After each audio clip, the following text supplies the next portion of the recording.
The most dangerous lie men believe about women is that attraction is something you can earn by doing everything right. That if you just say the correct words, behave well enough, prove your value long enough, desire will eventually appear as a reward. It won't. What I learned the hard way is this attraction is not a moral system. It doesn't care how much effort you put in. It doesn't respond to logic, fairness, or good intentions. It reacts to emotional states, not resumes. Most men spend their lives trying to be chosen. They study signals. They analyze messages. They build stories in their heads about what every silence means. And the more seriously they take it, the more confused and frustrated they become. Because they're solving the wrong problem. Women are not responding to your strategy. They're responding to how they feel in a moment you don't control. And once you understand that something unsettling happens, you stop taking rejection personally. You stop chasing explanations. You stop negotiating for desire. This story is not about tricks or manipulation. It's about seeing the pattern clearly without anger, without fantasy. Before we begin, tell me in the comments where you're watching from and what time it is there right now. And if this kind of clarity matters to you, subscribe. Calmly. No pressure. I grew up believing what most men are taught to believe. That women are complicated puzzles. That if you pay close enough attention, collect enough data, and apply enough intelligence, you can figure them out. Movies reinforced it. Romantic comedies trained it. The idea that somewhere there is a correct combination of words and timing that unlocks attraction like a safe. So when things didn't work, I assumed the failure was in my execution. I wasn't smart enough, not patient enough, not smooth enough. Men are conditioned to treat rejection like a problem to solve. We don't experience it as an emotional event. We experience it as a mystery. Something went wrong. Something was missed. Something must be decoded. I watched friends sit around for hours dissecting text messages from women they barely knew. One emoji instead of two. A delayed response. A period at the end of a sentence. They talked like investigators at a crime scene. Tone analysis, pattern recognition, hypotheses stacked on top of assumptions. Meanwhile, the woman they were analyzing wasn't running simulations. She wasn't reviewing transcripts. She was on her couch watching Netflix. She had already forgotten the exchange even happened. That gap between male over-analysis and female immediacy is where most confusion begins. Women are not spending their days evaluating your performance. They are not tracking your micro-movements or replaying conversations in their heads the way men do. Most of the time, they are simply responding to how they feel in the moment they're in. And that moment is shaped by dozens of variables that have nothing to do with you. I didn't understand this at 22. At 22, I thought effort was leverage. There was a woman I met at my university. I'll call her Emily. She was intelligent, calm, attractive in a way that didn't seek attention. She felt out of reach. And instead of accepting that feeling and acting naturally, I turned it into a project. I studied her schedule. Not obsessively, I told myself. Strategically. I noticed when she went to the campus cafe, what time she left the library, which sections of the bookstore she lingered in. I paid attention to the books she carried, the way she dressed, the people she spoke to. I didn't see it then, but I had stopped seeing her as a person. She had become a system. I planned conversations in advance, openers, follow-ups, exit lines. I rehearsed them internally, refining tone and pacing. I believed that if I approached her at the right time, with the right energy, saying the right thing, then the outcome would be inevitable. When I finally spoke to her, everything went wrong. She was distant, polite but closed. Her attention drifted. The conversation died quickly. I walked away convinced I had failed some invisible test. What I didn't know was that her cat had been sick all week. She was exhausted, worried, distracted. Her emotional bandwidth was gone before I ever opened my mouth. It didn't matter what I said. It didn't matter how I said it. I could have delivered the most charming conversation of my life, and it would have landed the same way. At the time, I interpreted that moment as proof that I wasn't good enough, that I needed to improve, adjust, try harder next time. 2 weeks later, I ran into her again. No plan, no preparation. It was at a party off campus. Loud music, low expectations. I wasn't thinking about her at all. I made a comment about the music being too loud. It was careless, unpolished, almost stupid. She laughed. We talked for hours, effortlessly. There was no strategy, no pacing, no internal monitoring. We dated for 2 years. Nothing about me had changed in those 2 weeks. Same face, same status, same words. The only difference was her emotional state. That was the first crack in the story I had been telling myself. Men are taught to believe attraction is something they generate through performance. Women experience attraction as something that happens to them often, without conscious intent. And that difference creates endless misunderstanding. Here is the part most men resist. Women are not responding to you in isolation. You are one variable in an equation with thousands of inputs. Hormones, stress, family dynamics, work pressure, sleep, nutrition, mood, timing, memory, environment. You don't control those variables. You never will. And the more energy you invest in trying to control them, the more disconnected you become from reality. This doesn't mean women are irrational. It means they are human. We like to believe women sit down and calculate attraction logically, that they evaluate options like a checklist. But most of what drives interest happens below conscious awareness. Even women themselves don't fully understand why they feel drawn to one man and indifferent to another. When asked, they explain it after the fact. They build a story that makes the emotion feel reasonable. He's kind, he's confident, he listens, he's ambitious. Those explanations are not lies. They're interpretations. The feeling came first. It's the same reason people struggle to explain why they like certain music, or certain food, or certain places. The brain experiences something, then creates language to justify it. Men make the mistake of treating those justifications as instructions. If I become kinder, if I become more attentive, if I become more stable, then attraction will follow. Sometimes it does. Often it doesn't. Because attraction doesn't work forward like a blueprint. It works backward like a story. At 22, I thought the solution was mastery. Better timing, better delivery, better behavior. What I didn't understand was that I was trying to force a result that only appears when you stop forcing. That realization didn't make dating easier. It made it clearer. I stopped seeing rejection as feedback on my worth. I stopped reading silence as a message. I stopped assuming every interaction carried hidden meaning.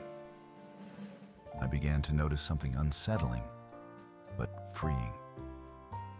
Women weren't reacting to me. They were reacting to themselves. And once I accepted that I stopped chasing control, I started paying attention to context. Not to manipulate it, but to respect it.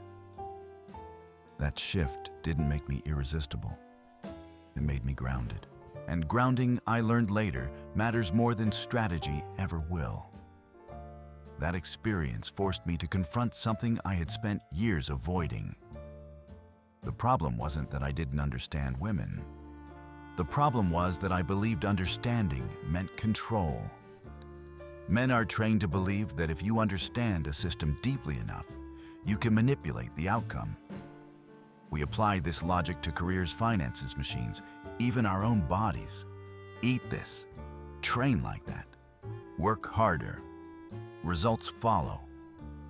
So we bring the same framework into dating. If I say the right thing, if I time it correctly, if I improve myself enough, then attraction should appear. But attraction doesn't obey effort. It responds to conditions. That's when the weather analogy finally made sense to me. A woman's emotional openness is like weather. You don't cause it. You don't control it. You can't negotiate with it. You can only observe it and decide how to respond. Is it sunny or raining calm, or stormy open or closed? Most men don't do that. They try to change the weather. They believe that if they are charming enough, patient enough, impressive enough, they can turn rain into sunshine. They push. They perform. They persist. And when it doesn't work, they feel cheated. But weather doesn't care about fairness. A woman's mood, her receptivity, her interest fluctuates constantly. Not because she's unstable, but because she's alive. Hormones shift. Stress accumulates. Emotional energy drains and refills. Something as small as a bad meeting at work or a fight with her mother can close her off completely. And men walk straight into that moment believing it's about them. It usually isn't. You are not the cause. You are just present. That realization is deeply uncomfortable for men because it removes the illusion of control. If attraction isn't earned through correct behavior, then rejection isn't always a verdict on your value. That cuts both ways. Men like to believe that failure means they can fix something, that improvement guarantees success next time. But reality is harsher and calmer than that. Sometimes nothing is wrong. Sometimes the conditions simply aren't there. And here's the part most men never hear. Women don't fully understand their own attraction patterns either. Ask a woman why she chose one man over another, and she will give you reasons that sound logical. He was kind. He was stable. He listened. He made me feel safe. Those explanations are sincere. But they are not the origin. They are the narrative built after the emotional decision has already been made. I began to notice this pattern everywhere once I knew how to look. A woman would feel drawn to a man, then slowly assemble reasons to justify that feeling. If she felt repelled, she would do the same in reverse. The emotion arrived first. The story followed. I started calling this the retrospective narrative principle. It's how humans protect their sense of agency. We don't like to believe our decisions are driven by forces we don't control, so we explain them in ways that feel rational and intentional.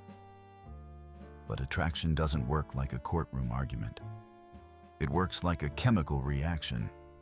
You can't logic your way into it. You can't persuade someone to feel something they don't feel yet. You can't present evidence and expect desire to comply.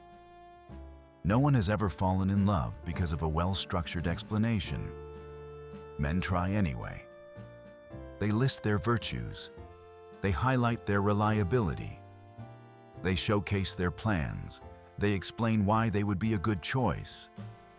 And women listen politely, often genuinely appreciating the qualities being described.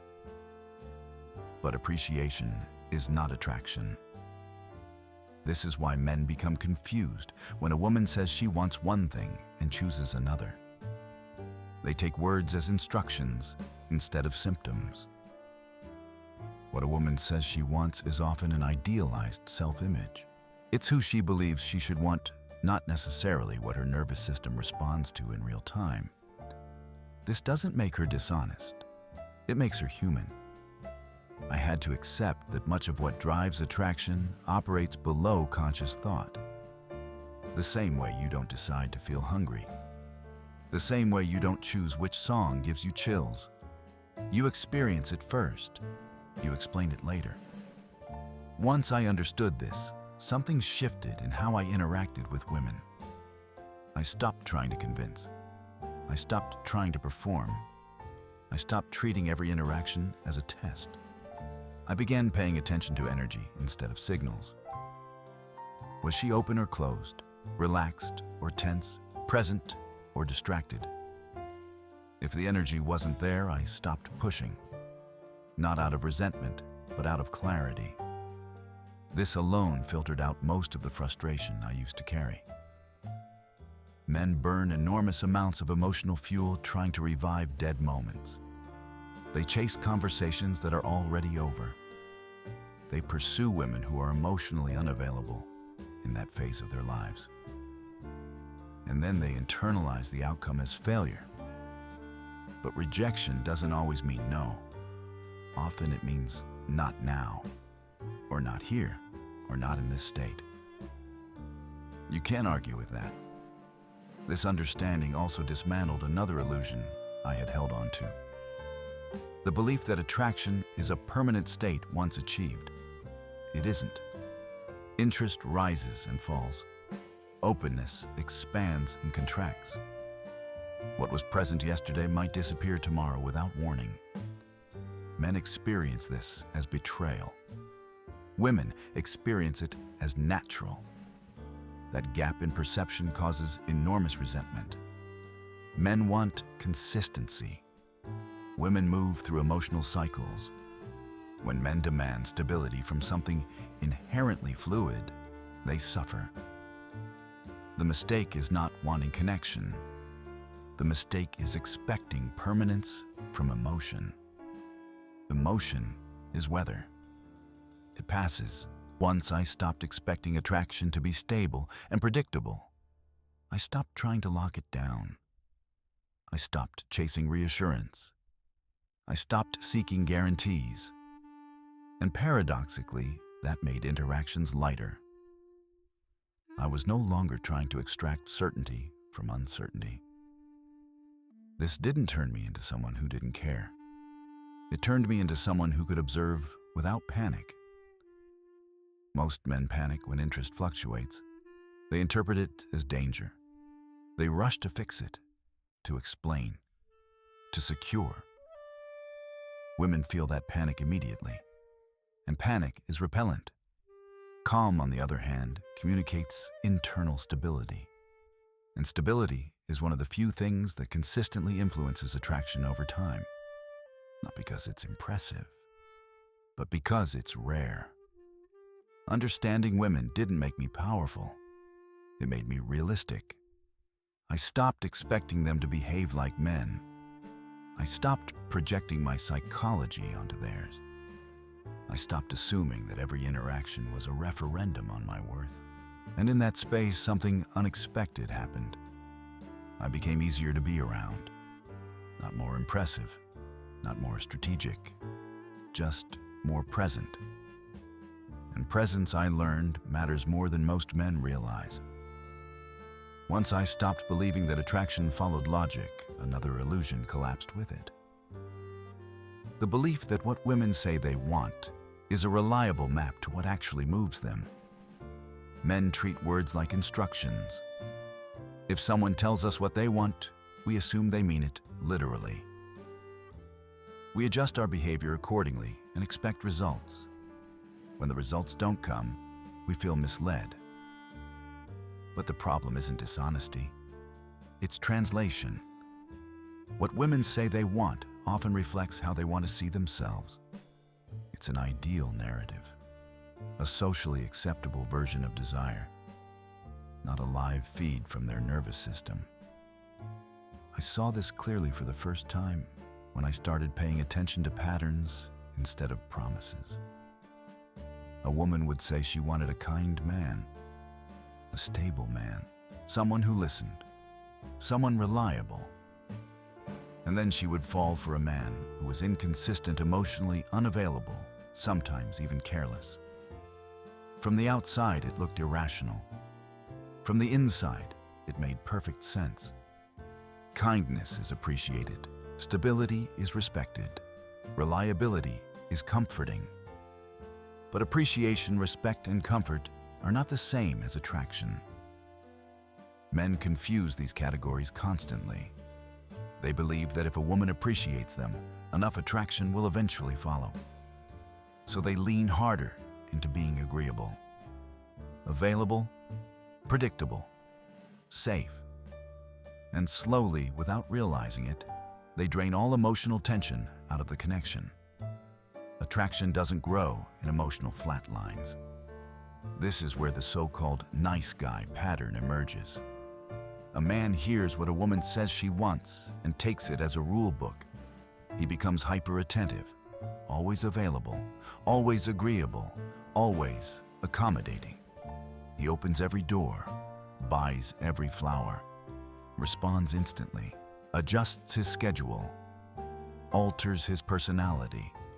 He believes he is proving something. What he is actually doing is removing uncertainty. And uncertainty is not a flaw in attraction. It's a fuel source. When everything is guaranteed, when nothing is at stake, when there is no tension, emotional investment collapses.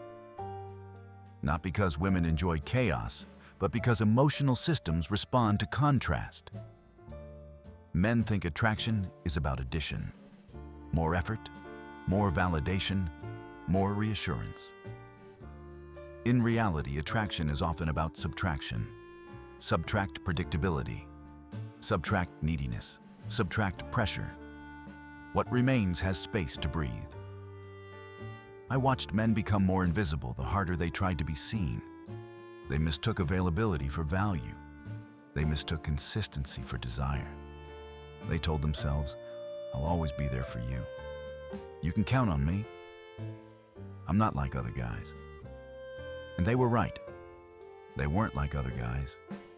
They were worse. Not morally worse. Emotionally flatter. They became safe furniture. Reliable background noise. Something that existed but didn't stimulate. Women didn't reject them out of cruelty. They drifted away because there was nothing pulling them forward. Attraction is movement. When nothing moves, it dies. This is also where men misunderstand female testing. Women don't sit down and consciously design tests. There's no checklist, no agenda, but emotional systems probe for strength automatically. When a woman challenges you, disagrees, pushes, or provokes, she's not necessarily being difficult. She's observing how you respond under pressure. Not what you say, but how stable you remain. Men who agree with everything fail these tests instantly. Constant agreement doesn't signal kindness. It signals fear. It communicates that your internal center depends on her approval. And dependence kills attraction faster than almost anything else. Despite what modern culture suggests, women are not drawn to men without backbones. They are not comforted by men who collapse under disagreement. They don't trust men who have no internal resistance. Strength doesn't mean aggression. It means coherence. It means you can hold your position without hostility. You can disagree without panic. You can remain calm without retreating. Most men never learn this distinction. They swing between two extremes. Either they suppress themselves entirely to avoid conflict, or they overcorrect and become rigid, domineering, or defensive. Both are failures. Attraction doesn't respond to compliance or control. It responds to grounded presence. This also explains why men are shocked when women leave relationships that look perfect on paper. The man did everything right. He was loyal, consistent, supportive, and she felt nothing. Comfort without tension leads to emotional numbness, not safety. Safety without aliveness feels like stagnation. Men think women want to be rescued from uncertainty. Many women want to be met in it, not with chaos, with steadiness. This is the nuance men miss. They believe being dependable means being emotionally static, always available, always agreeable, always predictable. But emotional stability doesn't mean emotional flatness. It means you don't disappear under pressure. It means you don't contort yourself to be chosen. It means you remain intact, whether attraction rises or falls. When I understood this, I stopped trying to earn interest through compliance. I stopped agreeing just to avoid friction. I stopped shaping myself to fit expectations that weren't real. I didn't become colder. I became clearer. I said no more often. I disagreed calmly. I stopped over-explaining. I stopped filling silence with reassurance. And something shifted. Not every woman liked it. Some lost interest immediately. That didn't bother me anymore. It was information. Others leaned in, not because I became more impressive, but because I became less invested in the outcome. The paradox is simple and brutal. The more you need her to want you, the less attractive you become. The less you need the outcome, the more space attraction has to form. This isn't a trick. It's a consequence of internal alignment. When your center is solid, you don't chase validation. And when you don't chase validation, you stop broadcasting need. Need is loud. It leaks into tone, posture, timing, energy. Women sense it long before men become aware of it themselves. And once need is felt, attraction shuts down. Men often ask, so what am I supposed to do? The answer is uncomfortable. Stop performing. Stop negotiating. Stop trying to be chosen. Let attraction be what it is, or let it go. That doesn't mean withdraw. It means stand. Stand in your own rhythm, your own pace, your own boundaries. Attraction doesn't grow where there is desperation. It grows where there is room. And room only exists when you stop filling every space with effort. Once you understand that attraction collapses under need, the next mistake becomes obvious. Men don't just want women. They need women to confirm something about themselves. They need validation, proof, relief from doubt. And the moment a woman becomes the source of that relief, the dynamic is already broken. Most men don't notice when this shift happens. It feels subtle from the inside. It feels like care, attention, commitment. But from the outside, it looks like surrender. I watched men slowly reorganize their lives around a woman without ever being asked to. They cleared their schedules. They stopped seeing friends. They softened their opinions. They edited their humor. They adjusted their ambitions. They didn't do this because they were weak. They did it because they believed love required sacrifice. What they didn't see was that they weren't sacrificing comfort. They were sacrificing tension. They were making themselves predictable, and predictability kills attraction faster than almost anything else. When your time is always available, it has no value. When your presence is guaranteed, it stops being felt. When your approval is constant, it stops meaning anything. Men think devotion creates security. In reality, premature devotion creates boredom. Women are not drawn to men who revolve around them. They are drawn to men who have gravity of their own. Gravity doesn't chase, it holds. When a man makes a woman the center of his universe, he flips the polarity of the relationship. She becomes the sun, he becomes the satellite. And satellites are replaceable. This is where men get confused. They believe that reliability equals attractiveness, that consistency equals strength, that being always there is proof of value. It isn't. Reliability is necessary for long-term stability. But attraction doesn't start there. Attraction begins in uncertainty, not chaos, not manipulation, uncertainty, the feeling that something could move, the sense that the outcome isn't guaranteed, the awareness that the man in front of her has his own direction, his own momentum, his own life. When that disappears, interest follows it out the door. Men hate this idea because it sounds unfair. Why should caring less produce better results? But attraction isn't moral. It's responsive. Women respond to men who don't need them because non-need signals abundance. It signals that the man has options, that his identity doesn't collapse without approval. Need, on the other hand, signals scarcity. It signals that this connection is carrying too much weight, and emotional systems instinctively pull away from weight they can't carry.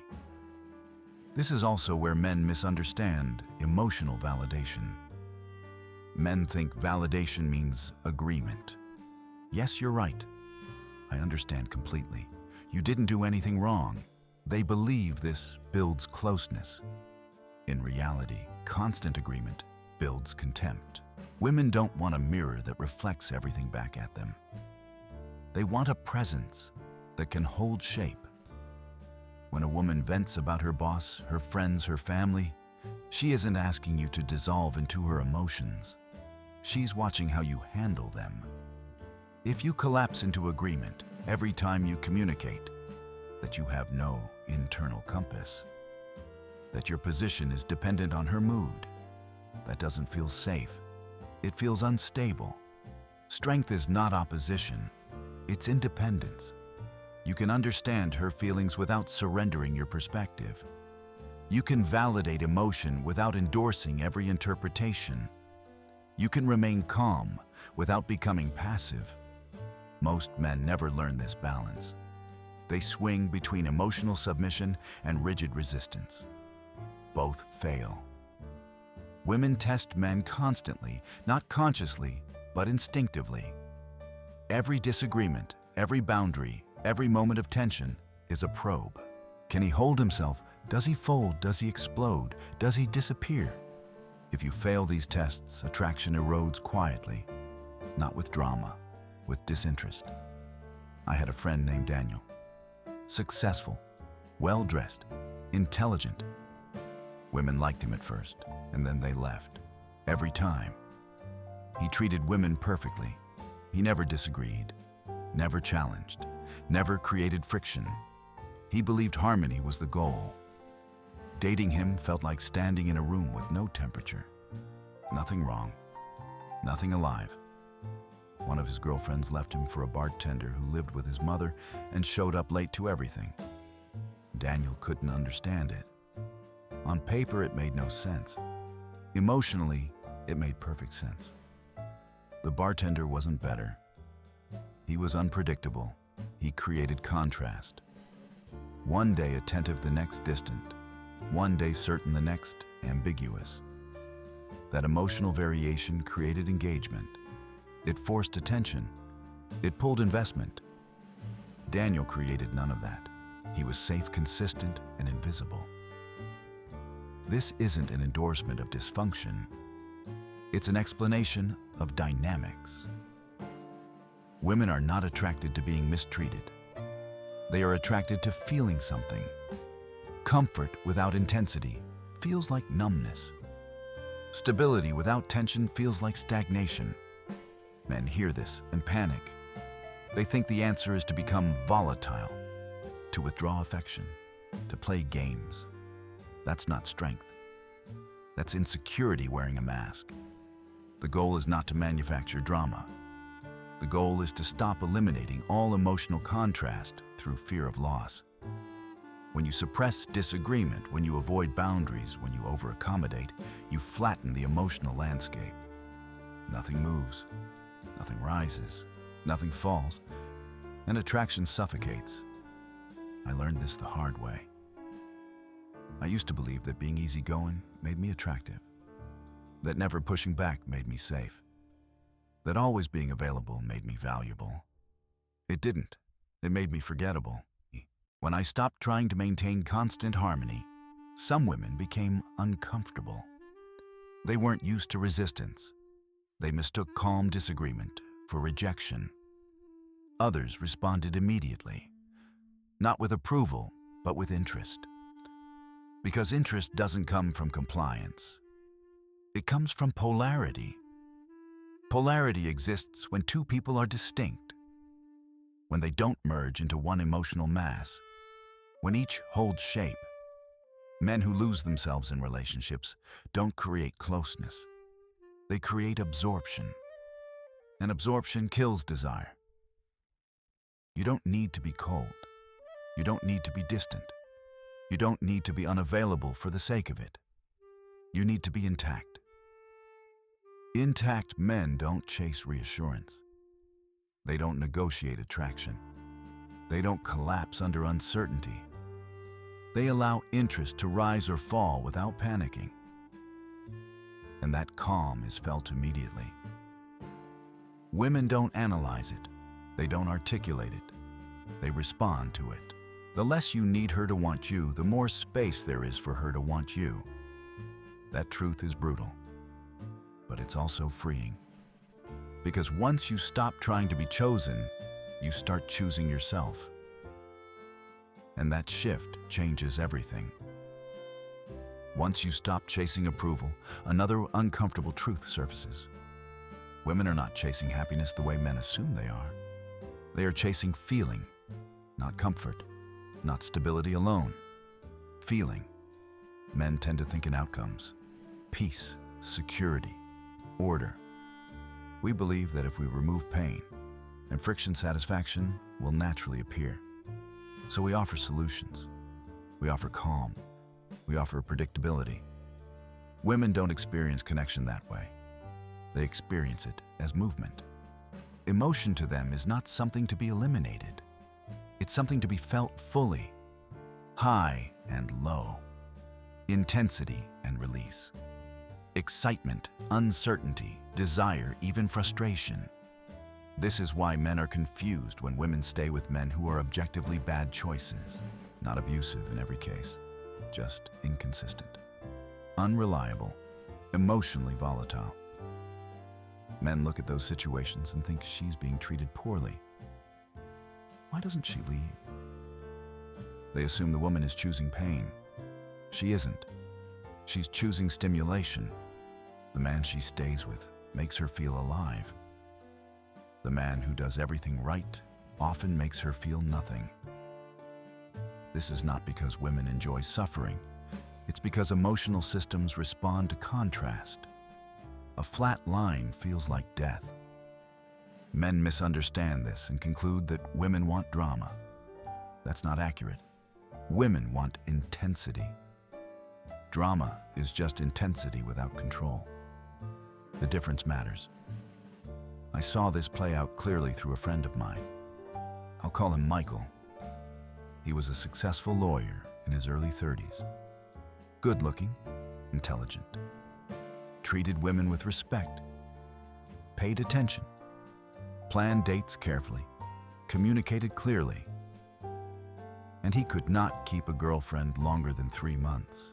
Every relationship followed the same arc: strong start, rapid comfort, emotional smoothness, then quiet disengagement. The woman would drift, become distant, eventually leave. Michael was confused and angry. He did everything right. One of his ex-girlfriends left him for a bartender. The man lived with his mother. He was late constantly. He had a gambling problem. From any rational perspective, it was a downgrade. But that bartender created emotional spikes. One day he was fully present. The next day, distant. One day romantic. The next, unavailable. Every interaction carried uncertainty. She was addicted to the ride. Michael provided no ride. He provided a straight line. Men hear this and draw the wrong conclusion. They think the answer is to become unpredictable on purpose, to withdraw affection, to create anxiety. That's not strength. That's manipulation. Women are not attracted to instability. They are attracted to emotional engagement. There is a difference. The men who succeed long-term are not chaotic. They are grounded, but they do not flatten themselves to maintain harmony. They allow disagreement. They allow tension. They don't rush to resolve every emotional disturbance. Men want closure. Women want resonance. This becomes especially clear in communication. Men communicate to exchange information. Problem exists. Solution required. End of discussion. Women communicate to process experience. The talking itself is the point. When a woman tells you about a problem, she usually doesn't want you to fix it. She wants you to enter the emotional space with her without taking control of it. Men fail here constantly. She describes stress at work. He offers advice, logical steps, clear solutions. He believes he's being helpful. She hears dismissal. What she hears is, your feelings are a problem to be solved, not a reality to be understood. That creates distance immediately. Women don't want to be rescued from emotion. They want to be accompanied through it. This is why emotional validation is misunderstood. Validation does not mean agreement. It means recognition. I see how that felt. I understand why that upset you. It does not mean surrendering your perspective. It does not mean reinforcing every interpretation. Men who agree with everything lose respect. Men who deny emotion lose trust. The balance is presence without collapse. Women are acutely sensitive to emotional presence. They track tone, pacing, posture, timing. They read what isn't said. Men often miss this because they focus on words. A woman might say, "It's fine," while everything else communicates that it isn't. She isn't lying. She assumes the message is obvious.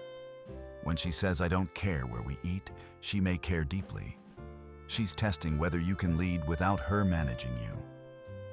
When she says, "We need to talk," it's rarely about the topic. It's about the emotional state beneath it. Men want explicit instructions. Women communicate in context. This mismatch creates constant friction. Men accuse women of being unclear. Women accuse men of being insensitive. Neither is wrong. They're operating on different systems. This difference becomes even more pronounced in sexuality. Men experience desire as spontaneous, visual, immediate, on or off. Women experience desire as responsive, contextual, cumulative. Everything affects it. The environment, her mood, her body image that day, something you said hours ago. Whether she feels emotionally safe, whether she feels seen. Desire can disappear without warning and return just as suddenly. Men take this personally. They assume they did something wrong. They search for causes. They panic. Women often don't know the cause themselves. They just know the feeling isn't there. This is why women can go long periods without thinking about sex when they're single. Desire isn't constant for them. It's triggered. But in the right emotional environment, desire can be intense and frequent. Men who focus only on the physical shut it down. Men who understand the psychological context bring it alive. This doesn't mean performing intimacy. It means creating conditions where she feels relaxed, engaged, and emotionally present. Which brings us back to the core mistake. Men try to manage outcomes. Women respond to states. You can't force a state. You can only influence it indirectly through how you show up. Calm, grounded, present, unreactive, not distant, not cold, not manipulative, just solid. The men who confuse intensity with volatility eventually burn everything down. The men who eliminate intensity entirely become invisible. The narrow path in between is where attraction lives. Most men never walk it because it requires tolerating uncertainty without trying to control it. It requires letting emotion exist without fixing it. It requires strength without force. When I stopped trying to manage women's emotions and focused instead on managing my own, everything shifted. I became less reactive, less defensive, less eager to smooth things over. And in that space, conversations deepened. Desire became more natural. Resistance softened, not because I changed women, because I stopped fighting reality. As I started to see these patterns clearly, another layer of female psychology became impossible to ignore. Women do not evaluate men in isolation. They evaluate men in context. Men think attraction is a private judgment. A woman sees you, decides how she feels, and that feeling exists independently of the outside world. That's not how it works. Women are deeply influenced by social signals, not because they lack independence, but because their psychology evolved to prioritize social awareness and group safety. This is where men misunderstand pre-selection. Women are attracted to men that other women find attractive, not because they are copying each other, but because social proof reduces uncertainty. If other women want him, he has value. If no woman wants him, something might be wrong. Men experience this constantly without understanding it. A man struggles for years with dating. He finally enters a relationship. Suddenly, other women notice him, compliment him, flirt with him. He assumes it's coincidence. It isn't. His perceived value increased because another woman had already vetted him. It's the same reason people trust crowded restaurants more than empty ones. The crowd signals quality. Women do this subconsciously. They don't think other women like him, so I should. They feel a shift in perception without knowing why. Men try to fake this. They talk about options they don't have. They imply interest that doesn't exist. Women sense the inauthenticity immediately. Pre-selection only works when it's real. This connects directly to scarcity. Value increases when something feels limited. Not artificially limited, but genuinely constrained. When you are always available, always responsive, always waiting, there is no scarcity. There is no risk of loss. And without risk, emotional investment stays low. Men believe that being present at all times builds security. It builds complacency. Women become more engaged when there is the possibility of loss. Not because they enjoy anxiety, but because loss activates attention. It sharpens focus. It increases emotional intensity. I experienced this personally in a way that stripped away any remaining denial. I dated a woman I'll call Sarah. At first, she was cold, distant, uninterested. I pursued lightly, but I didn't push. Eventually, I stopped entirely, not as a tactic. I genuinely moved on. I focused on my work, my friendships. I started seeing other people. A few weeks later, my phone started lighting up. Where are you? What are you doing? Who are you with? Her interest had reversed completely. I hadn't become better looking. I hadn't improved my status. I hadn't changed my personality. The only thing that changed was my availability. She sensed that she was no longer the center of my attention. And that activated something. This isn't a game. It's a mechanism. When interest feels guaranteed, it loses intensity. When it feels uncertain, it becomes charged. Men who are always there remove the possibility of loss. And without loss, there is no urgency. This principle explains why men often feel women become more interested right when they start pulling away. Men interpret this as manipulation. They think women are playing games. Often, women aren't consciously doing anything. Their emotional system is simply responding to a shift in perceived value. Scarcity creates focus. This also ties into modern female psychology and social media. Never in history have women had this level of access to attention. At any moment, hundreds of men are available through a screen. Validation is constant. Compliments are instant. This has distorted perception. Average women receive attention from above-average men online. That attention feels like attraction, even when it isn't. The nervous system doesn't distinguish between interest and commitment. So, expectations inflate. Women believe their options are broader than they actually are. Men believe competition is fiercer than it actually is. Both sides are confused.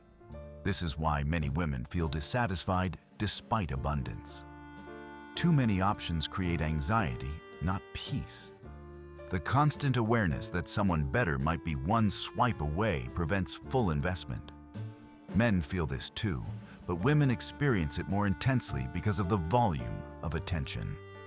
This leads to another misunderstood pattern. Women judge men based on potential, not current reality. Men assume potential means income status trajectory. But women evaluate potential emotionally. A broke artist who makes her feel alive feels full of potential. A stable accountant who bores her feels stagnant. It's not about money. It's about narrative. Does being with you feel like movement or settling? That feeling overrides spreadsheets. This also explains why women often stay in relationships that look irrational.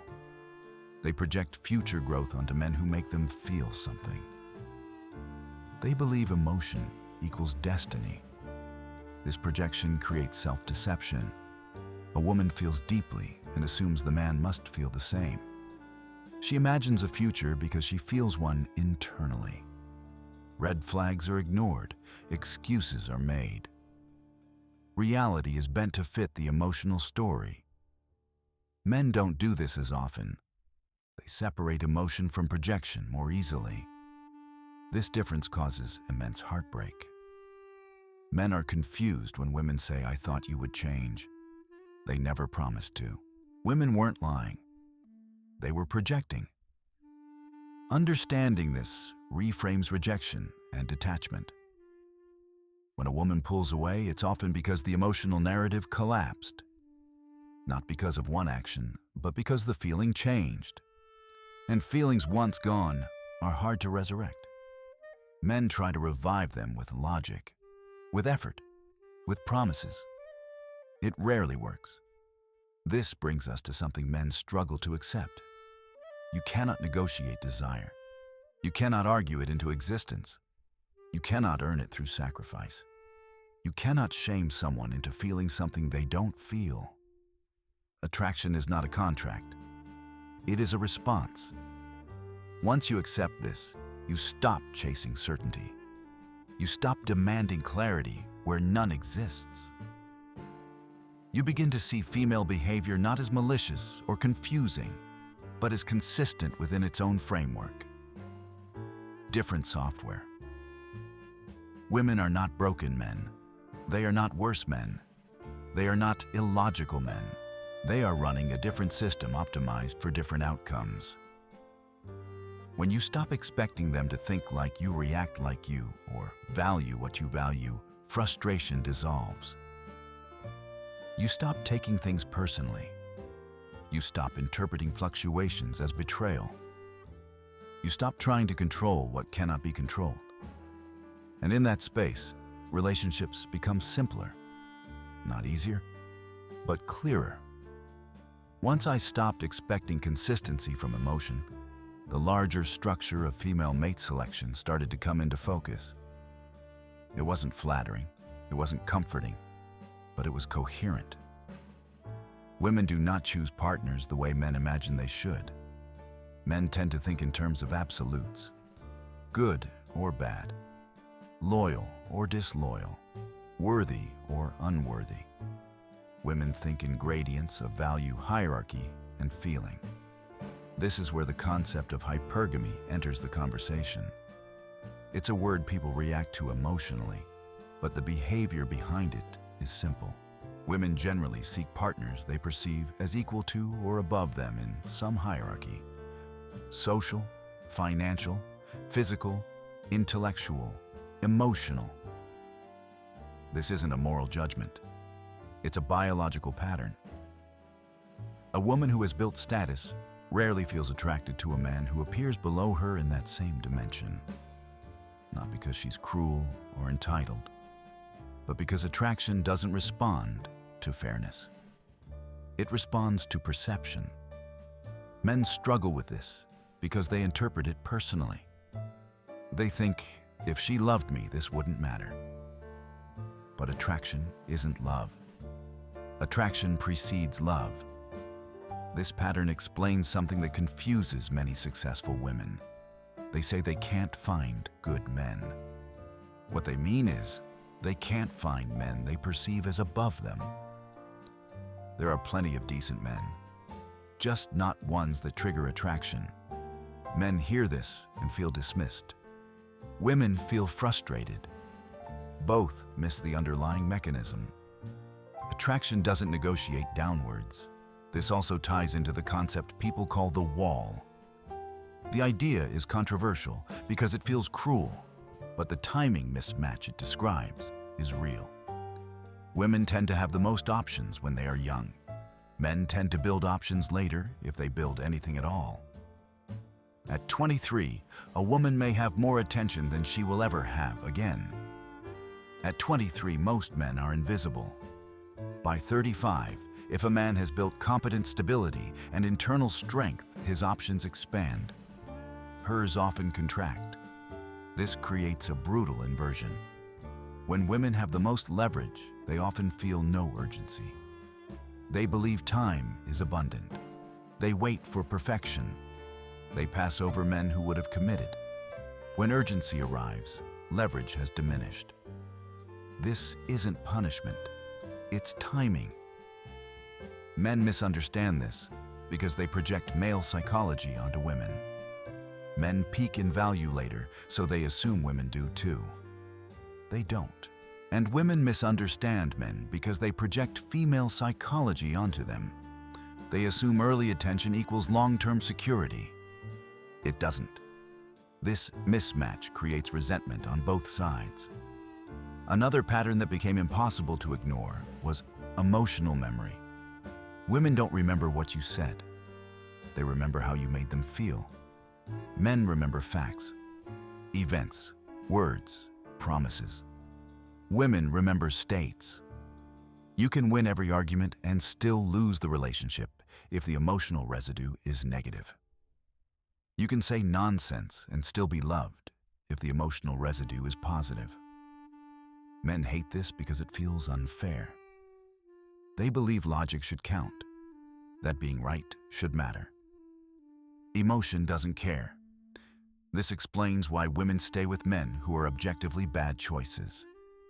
Those men create positive emotional states: excitement, desire, intensity.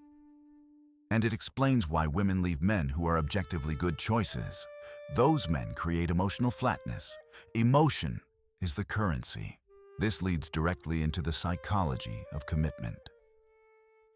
Women want commitment from men who don't rush to give it.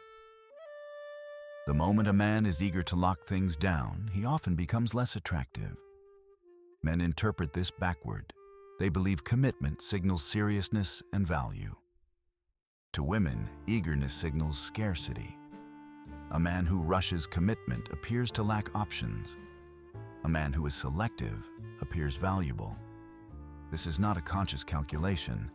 It's an instinctive response. High-value men have leverage. They don't need to convince. They choose carefully. Women respond to that selectivity. Men who say, "I want to marry you" too early think they are expressing devotion.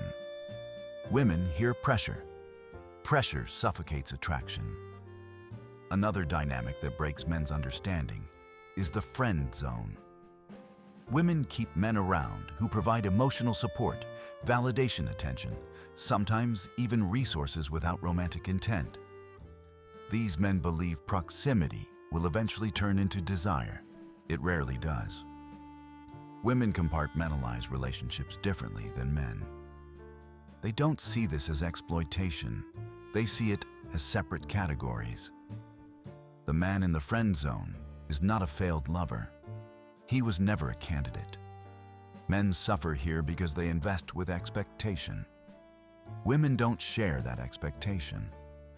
When frustration emerges, both sides feel wronged. Men feel used. Women feel betrayed.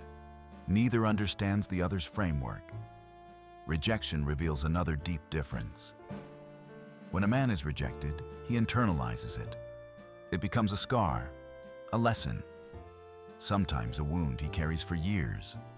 Women process rejection differently. They reframe it immediately. He wasn't ready. The timing was wrong. We weren't compatible. Rarely, I wasn't enough. This protects self-esteem, but it also blocks learning. If rejection is never personal, adjustment never happens. Men adapt through pain. Women often avoid pain through narrative. This difference fuels endless misunderstanding. Then there is the dual mating strategy, a concept that makes men uncomfortable but explains enormous amounts of behavior. Women are often attracted to different men for different purposes. One man for excitement and sexual intensity, another for stability and long-term provision. Ideally, these qualities exist in one person. Often they don't. So women date exciting men in their 20s and seek stable men later. Or they commit to stable men while fantasizing about excitement. This isn't conscious manipulation. It's evolutionary wiring colliding with modern freedom. Men feel betrayed by this. Women feel conflicted by it. Neither side caused it. Another brutal pattern is how women rewrite history. Once a woman decides a relationship is over, her brain re-edits the entire past. Good memories fade. Bad memories amplify. The relationship becomes always wrong. This isn't lying. It's psychological self-protection. It allows her to detach emotionally without being paralyzed by regret. Men experience this as insanity. How can she say she never loved me? We were happy. Both can be true. Memory is not fixed. It is reconstructed. Pregnancy introduces another shift men are unprepared for. When a woman becomes pregnant, her psychological priorities reorganize instantly. The man who was once central becomes secondary to the child. Men interpret this as abandonment. Women experience it as instinct. Evolution takes control. Many relationships fail here because men compete with a process that doesn't negotiate. Female competition psychology is another blind spot. Men compete openly. Strength, wealth, status, direct confrontation. Women compete covertly. Social manipulation, reputation damage, subtle exclusion. When a woman says she's nice, there's often a second layer beneath it. Female social hierarchies are complex and ruthless. They influence attraction more than men realize. This leads to group psychology. Women are heavily influenced by their social circle. Friends, family, especially mothers. If her friends dislike you, you are fighting gravity. If her mother disapproves, the relationship is likely doomed. Men underestimate this. They think individual attraction is enough. It isn't. Finally, there is the misunderstanding of security. Women say they want security. Men assume money, stability, comfort. What women often mean is emotional security. Can you stay calm under pressure? Can you handle her emotions without collapsing? Can you lead without dominating? A broke man with internal stability often feels safer than a rich man who is emotionally unstable. Men focus on building bank accounts. Women respond to backbone. The last truth I learned was about loyalty. Women are deeply loyal until they aren't. When a woman is emotionally invested, she will endure almost anything. But once the internal switch flips, it never flips back. Men forgive and return. Women detach and move forward. This finality devastates men who expect reversibility. But loyalty for women is emotional, not contractual. When the feeling dies, the bond is already gone. Understanding all of this didn't make me cynical. It made me precise. Female psychology is not chaotic. It is consistent within its own rules. Once you see those rules clearly, you stop fighting them. And once you stop fighting them, you regain your footing. By the time I reached this point in my understanding, the pattern was undeniable. Most men are not failing because they are weak, immoral, or incapable. They are failing because they are running the wrong model. They are applying male psychology to a female system and then blaming the system when it doesn't respond. One of the clearest examples of this mismatch appears around age and time. Men and women experience time very differently in the dating market, and pretending otherwise creates quiet disasters. In her early 20s, a woman feels infinite. Attention is constant. Options are abundant. There is no urgency. Every decision feels reversible. If something doesn't work, something else will. At 25, there is still confidence. At 28, something subtle changes. Not panic yet, awareness. At 30, the awareness sharpens.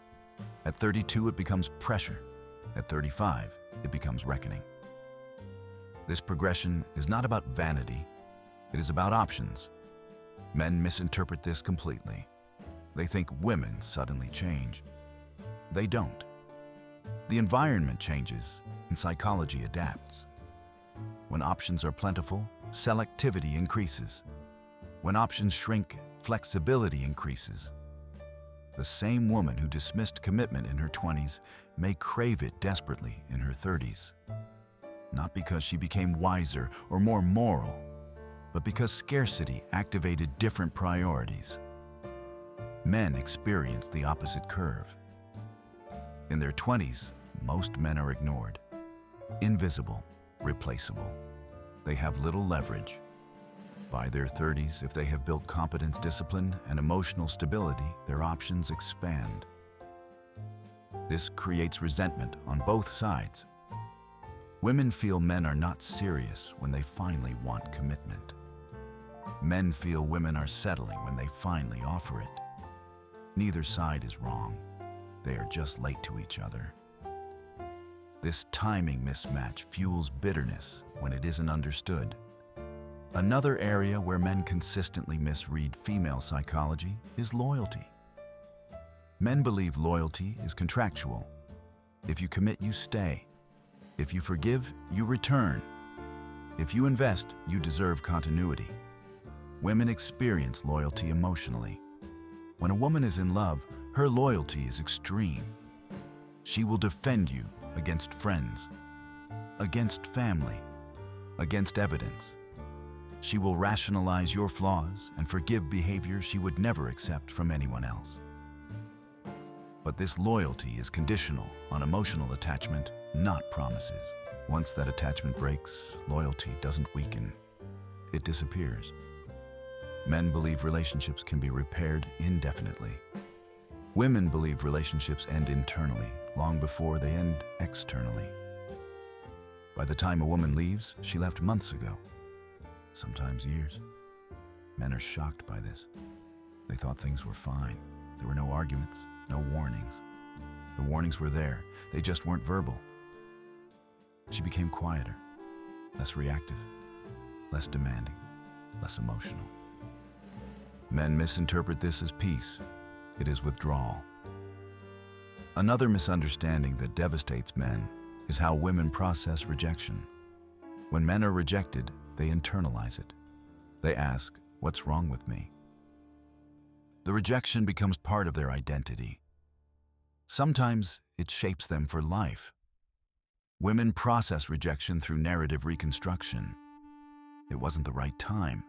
He wasn't ready. We wanted different things. Rarely, I wasn't enough. This self-protection preserves confidence, but it also prevents adjustment. If rejection is never personal behavior, never changes. Men adapt through pain. Women protect through story. This difference is not good or bad. It simply exists. Then there is the final contradiction men struggle to accept. Women want to surrender, but only to someone strong enough to carry the weight. This is where most men fail completely. They either collapse or dominate. They either submit entirely to avoid conflict, or they become rigid and controlling to avoid vulnerability. Both are weak. Strength is neither submission nor tyranny. It is containment. A woman will test boundaries, not because she wants chaos, but because she wants to know if you can hold your center under pressure.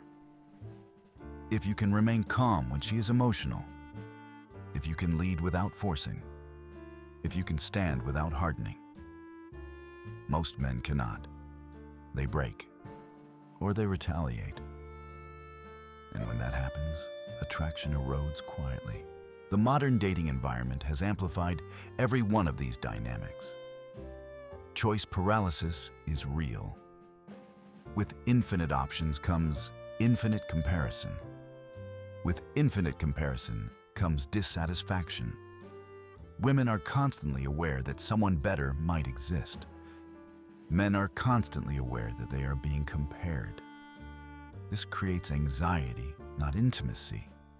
Social media intensifies this by turning attention into a currency detached from commitment. Likes feel like interest. Messages feel like desire. But most of it is noise. Women mistake attention for leverage. Men mistake access for opportunity. Both are wrong. Another overlooked aspect of female psychology is group influence. Women do not choose in isolation. Their social circle matters deeply. Friends validate or poison attraction. Mothers approve or undermine relationships.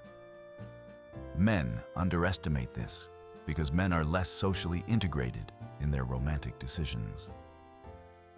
A man will date someone his friends hate and not care. A woman will try, but pressure accumulates. Eventually, the group wins. If her friends don't respect you, attraction decays. If her mother disapproves, commitment stalls. Men think they are dating an individual. Often, they are dating a network.